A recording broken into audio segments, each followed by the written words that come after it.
Pernahkah kalian merasa waktu berjalan begitu lambat saat sedang takut? Atau sebaliknya, pernahkah kalian merasa hanya pergi sebentar, tapi dunia di luar sana sudah berputar jauh meninggalkan kalian? Kisah ini terjadi pada tahun 2019, tentang 6 orang pemuda yang nekat mendaki Gunung Malabar, Jawa Barat. Gunung yang menyimpan misteri tua yang tak terjamah. Apa yang bermula sebagai pendakian impulsif di Kamis sore, malam Jumat, berubah menjadi mimpi buruk looping atau putaran tanpa ujung. Dan yang paling mengerikan, saat mereka turun, mereka menyadari bahwa mereka telah kehilangan waktu, bukan jam, melainkan hari. Selamat datang di kisah Tersesat di Dimensi Malabar.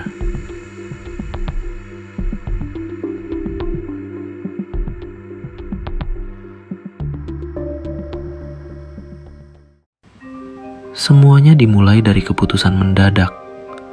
Malam Jumat, mereka sudah diperingatkan oleh kakek imam masjid di bawah. Mau kemana, Jang? Jam segini kok naik? Tapi namanya anak muda, mereka nekat.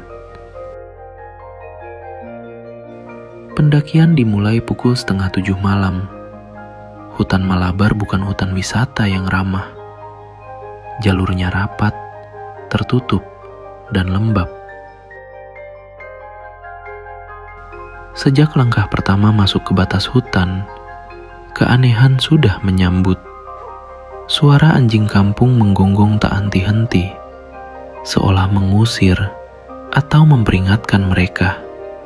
Di tengah hutan yang jauh dari pemukiman, tiba-tiba terdengar suara.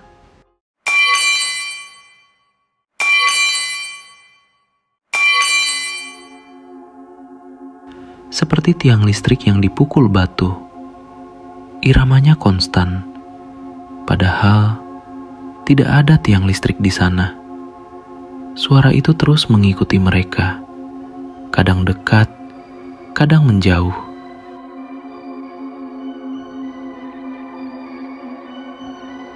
Semakin tinggi mereka mendaki, logika semakin tidak berlaku. Jalur yang harusnya jelas mulai membingungkan. Agan mendengar bisikan tepat di kupingnya.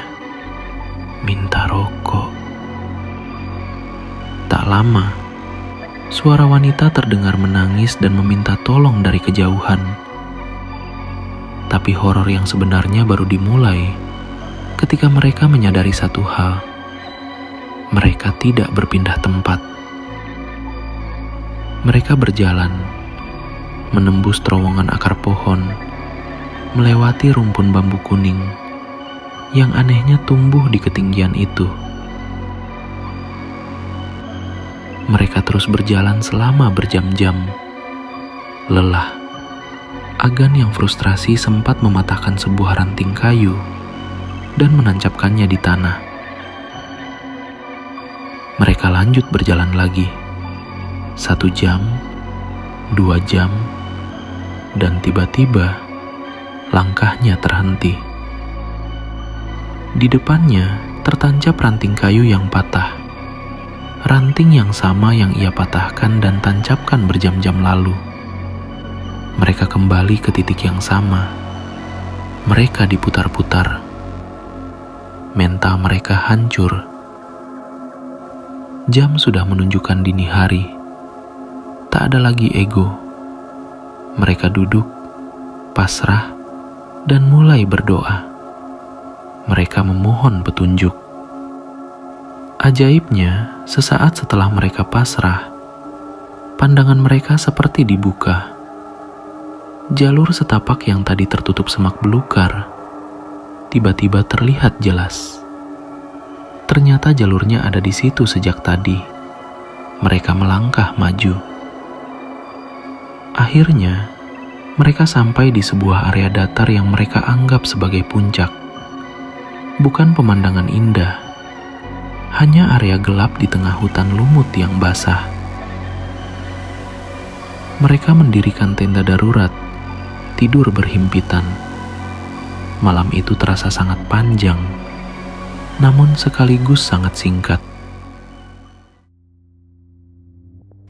Matahari terbit, mereka selamat. Perjalanan turun terasa sangat cepat. Jalur yang semalam membuat mereka tersesat berjam-jam, kini bisa dilalui dengan mudah. Mereka lega.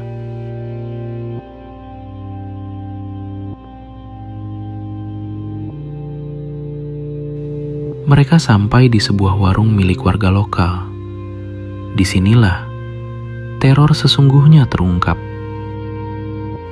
Mereka merasa ini adalah hari Jumat pagi. Agan berbincang dengan bapak pemilik warung. Ia berkata, "Pak, numpang istirahat ya. Ngejar waktu mau Jumatan nanti siang." Bapak warung itu mengerutkan kening.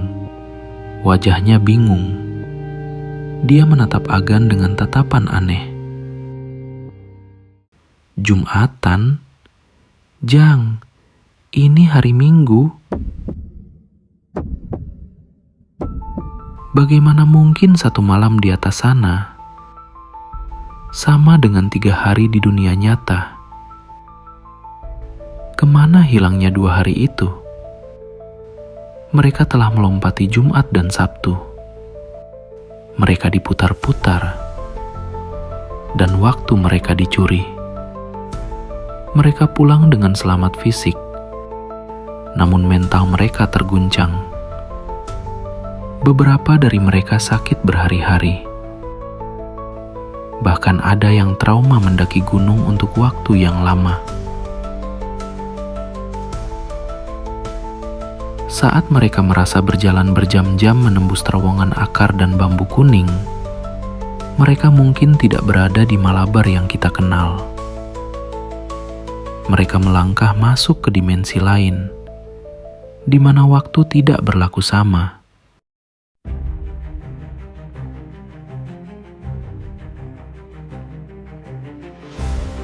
Gunung Malabar mengajarkan mereka satu hal: jangan pernah meremehkan alam, apalagi menantang waktu di tempat yang bukan milik kita.